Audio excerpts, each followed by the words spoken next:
नमस्कार दर्शक बंधु मु सरोज कुमार स्वागत करुँची पुणी गोटे नुआ भिडियो रे आशा करुँची आपण माने समस्ते भलरे थिबे। In this video we are going to study our economics subject. प्रथम इकोनॉमिक्स बा अर्थशास्त्र पढ़ाइबार गोटे रीजन मध्य रही से रीजन टी हेउची जने स्टूडेंट उठे मते कहिला सर जदि आपण यूट्यूब क्लास करूछंती तो फास्ट आपण इकोनॉमिक्स क्लास करंतु कारण इकोनॉमिक्स क्लास बा इकोनॉमिक्स सब्जेक्ट सबुठार मते हार्ड लागुची।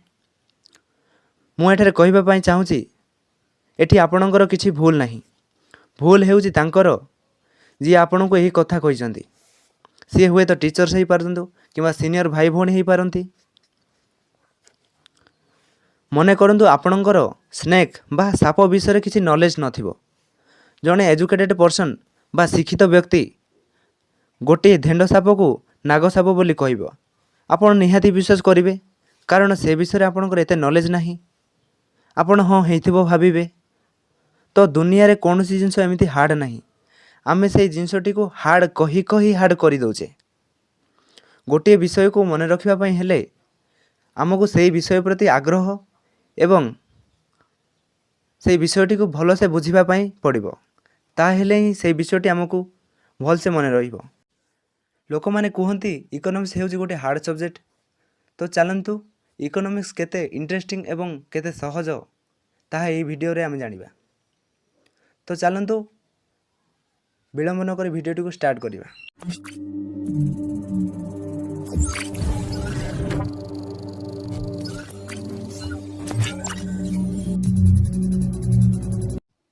आपणकर प्रथम विषय अछि अर्थनीतिर संज्ञा परिसर और विषय वस्तु definition scope and subject matter of economics. अर्थनीति बा अर्थशास्त्र काहाकू कह जाए ना अर्थनीति शब्दटी दुईटी ग्रीक शब्द ओइकोस एवं नेमिन रु आसी अछि। ओइकोस रो अर्थ हेउची हाउस होल्ड बा परिवार एवं नेमिन रो अर्थ हेउची टू मैनेजमेंट बा परिचालना। अन्य अर्थ रे कहिबाकू गले अर्थनीति कहिले परिवार परिचालना को बुझे किंतु समयक्रमे अर्थनीतिर परिसर एते अधिक व्यापक होईची जे वर्तमान अर्थनीति को परिवार परिचालना मध्य ग्रहण करा जाउ नाही। अर्थशास्त्र को नहीं विभिन्न अर्थशास्त्री माने तांकर संज्ञा प्रदान करिसेंती। से मध्य रे आडम स्मिथ अर्थशास्त्र संपद संज्ञा प्रदान करथिले। आल्फ्रेड मार्शल अर्थशास्त्र कल्याण संज्ञा प्रदान करथिले। लियोनी रॉबिन्स अर्थशास्त्र दुर्लभता संज्ञा प्रदान करथिले एवं सामुएलसन अर्थशास्त्र अभिवृद्धि संज्ञा प्रदान करथिले। तेबे संपद संज्ञा कौन what is the wealth definition. अर्थशास्त्री आडम स्मिथ सर्वप्रथमे अर्थशास्त्र संयोजित संज्ञा प्रदान करथिले तेणु आडम स्मिथ को अर्थशास्त्र जनक बोली कहा जाए। 1776 मसीह आन inquiry into the nature and causes of the wealth of nation नामक एक प्रसिद्ध पुस्तक रचना करथिले एवं यही पुस्तक रे से अर्थशास्त्र को संपद विज्ञान बोली वर्णना करथिले। आडम स्मिथ को मत अनुसार अर्थशास्त्र जातीय संपदर वैशिष्ट्य एवं कारण विषय अनुसंधान करिथाए। यह संपद विज्ञान होइथिबारु यह जातीय संपद अभिवृद्धि प्रणाली विषय आलोकपात करिथाए अर्थात अर्थशास्त्र संपदर उत्पादन एवं बंटन संबंधी विज्ञान अटे। आडम स्मिथ को मत को विशिष्ट अर्थनीतिज्ञ जेबी से जेएस मिल एवं वाकर समर्थन करथिले। कल्याणकारी संज्ञा कौन what is the welfare definition. अर्थशास्त्री आल्फ्रेड मार्शल 1890 मसीह प्रकाशित तांको पुस्तक प्रिंसिपल्स ऑफ इकोनॉमिक्स रे अर्थशास्त्र कल्याणकारी संज्ञा प्रदान करिसेंती। अर्थनीति मानवर दैनंदिन कार्यकलाप को अध्ययन करे। यह भौतिक कल्याण प्राप्ति और उत्पादन व्यवहार सहित निबिड़ भाव जड़ित। यही संज्ञा संपद अपेक्षा मानव कल्याण बा भौतिक कल्याण उपरे अधिक गुरुत्व आरोप करथिबारु यहाकू अर्थशास्त्र कल्याण संज्ञा बोली कहा जाए। आपण जानिछन्ति कि स्वल्पता चयन एवं दुर्लभता दुष्प्रभता होची गोटे अर्थ। तेबे स्वल्पता संज्ञा किए प्रदान करथिले कहले आपण कहबे लियोनी रॉबिन्स एवं चयन मध्य लियोनी रॉबिन्स। तो यही जाक सबुजाक सामान तो आपण डाउट हेबे नहीं केबे भी जे आउ किए बोली लिखिदेवे नहीं। स्वल्पता चयन दुर्लभता दुष्प्राप्यता संज्ञा बा स्कार्सिटी डेफिनेशन आमर लियोनेल रॉबिन्स ही देइथिले। लियोनेल रॉबिन्स यही प्रकार संज्ञा 1932 मसीह तांकर प्रकाशित पुस्तक आन essay on the nature and significance of economics science रे देइछन्ति। तांको मतरे असीम अभाव एवं विकल्प व्यवहार युक्त दुर्लभ संबल मध्य थिबा संपर्क परिप्रेक्षी मनुष्यर आचरण अध्ययन करुथिबा विज्ञान ही अर्थशास्त्र। दुष्प्राप्यता एवं मनोनयन उपरे भित्ति करी रॉबिन्स को संज्ञा दिया जाइथिबारु एहाकु दुष्प्राप्यता संज्ञा बोली कुहा जाय। अर्थनीतिर परिसर और विषय वस्तु मध्य विभिन्न प्रकार टॉपिक रही यथा अभाव प्रचेष्टा और परितृप्ति। यही तीनोटी एक रिसाइकल परी गोटे सरिले गोटे रिसाइकल भली होता है, यह पुनरावृत्ति होता है। अभाव समस्त अर्थनैतिक कार्यकलापर मूलबिंदु अटे। मनुष्यर अभाव गुड़िक पूरण करने आवश्यक हुए संबल एवं प्रचेष्टा द्वारा ही यही संबल आहरण करी हुए। उदाहरण जड़े शिक्षक संबल उपार्जन पर शिक्षादान करे जस्ट लाइक मी, एवं जड़े श्रमिक तार श्रमदान करें केवल संबल उपार्जन पर। तो अभाव क्या कहुए वांट्स। साधारण अर्थ रे अभाव कहिले कौन सी द्रव्य व सेवा प्राप्तिर इच्छा को अभाव बोली कहुए।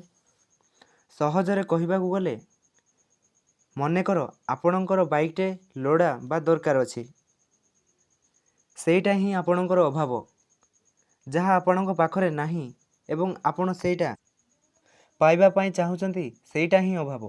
प्रचेष्टा बा इफर्ट माने उद्यम बा चेष्टा करिबा। परितृप्ति सैटिस्फैक्शन माने संतोष लाभ करिबा। मनेकर आपण गुपचुप खाइबा पाई चाहुथिबे, बहुत दिनर इच्छा थिबो, तो गुपचुप खाई सारिया परे आपण जे आनंद लाभ करिवे ताकू ही परितृप्ति बोली कहा जाए। उपभोग बा कंजम्पशन क्या कहा जाए। मानवीय अभाव पूरण पाई द्रव्य और सेवार उपयोगितार उपयोग को उपभोग बोली कहा जाए। अर्थात कौन सी अभाव पूरण करने पाई द्रव्य और सेवार जो यूज बा व्यवहार को उपभोग बोली कहा जाए। उत्पादन क्या कहा जाए प्रोडक्शन। उपभोग पाई आवश्यक हेउथिबा विनिमय मूल्ययुक्त उपयोगिता संपन्न द्रव्य और सेवार सृष्टि को उत्पादन कहा जाए। सर्टकट रे कहबाकू गले द्रव्य और सेवार सृष्टि को उत्पादन बोली कहा जाए। विनिमय बोले क्या कहा जाए एक्सचेंज।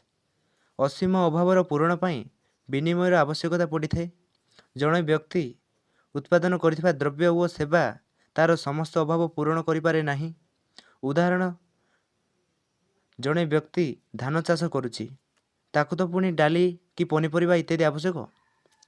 विनिमयर संज्ञा हेउछि गोटे द्रव्य बदल में मिलुथिबा अन्य द्रव्यर परिमाण को सही द्रव्यर विनिमय मूल्य बोली कहा जाए। नेक्स्ट आवंटन बा डिस्ट्रीब्यूशन। विभिन्न एककर साधनार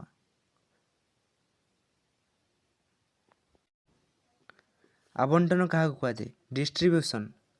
विभिन्न एकक साधनार दर निर्धारण को आवंटन कहा जाए। आवंटन कहले बंटन प्रक्रिया को बुझे।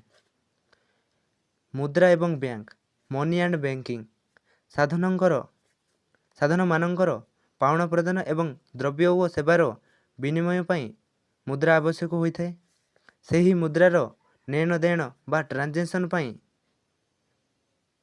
सुविधा जोगाउथिबा अनुष्ठान हेउछि बैंक। तेणु मुद्रा और बैंक अर्थशास्त्र परिसर एक मुख्य विषय अटे।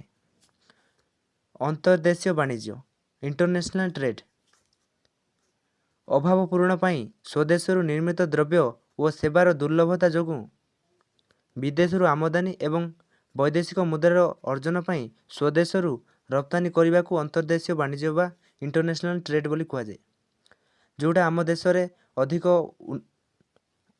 अभाव होइछि जा कम अच्छी ताकू आम विदेशरू आम देश को आने को आमदानी बोली कहा जाए। ଏବଂ ସ୍ୱଦେଶରେ ଯେଉଁଟା ଆମ ଦେଶରେ ଅଧିକ ଉତ୍ପାଦନ ହେଉଛି ତାହାକୁ ବାହାର ଦେଶରେ ରପ୍ତାନି କରି ପଠାଯାଏ ଏବଂ ବାହାରର ବିଦେଶରୁ ଆମ ଦେଶକୁ ଯେଉଁ ପଇସା ଇନକମ୍ କରାଯାଏ ତାହାକୁ ବୈଦେଶିକ ମୁଦ୍ରା ବୋଲି କୁହାଯାଏ।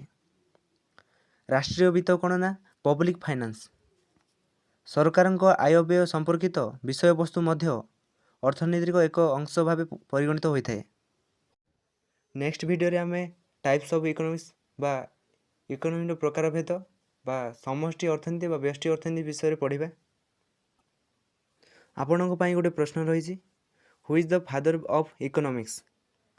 କମେଣ୍ଟ ବକ୍ସରେ ନିହାତି ଏଇ ଆନ୍ସରଟି ଲେଖିଦେବେ। ଭିଡ଼ିଓଟି ଯଦି ଭଲ ଲାଗିଛି ତାହେଲେ ଲାଇକ୍ କରନ୍ତୁ ଏବଂ ନିଜର ସାଙ୍ଗସାଥି ବା ଭାଇ ଭଉଣୀ ପାଖକୁ ସେୟାର କରନ୍ତୁ। ଏବଂ ଆପଣ ଯଦି ଆମ ଚ୍ୟାନେଲକୁ ସବସ୍କ୍ରାଇବ୍ କରିନାହାନ୍ତି ତାହେଲେ ଏବେ ହିଁ କରିଦିଅନ୍ତୁ, ଯାହାଫଳରେ ଆପଣ ଆମର ନୂଆ ନୂଆ ଭିଡ଼ିଓ ସର୍ବପ୍ରଥମେ ଦେଖିପାରିବେ। ରହୁଛି, ନମସ୍କାର। ଦେଖା ହେବ ପୁଣି ଗୋଟେ ନୂଆ ଭିଡ଼ିଓରେ।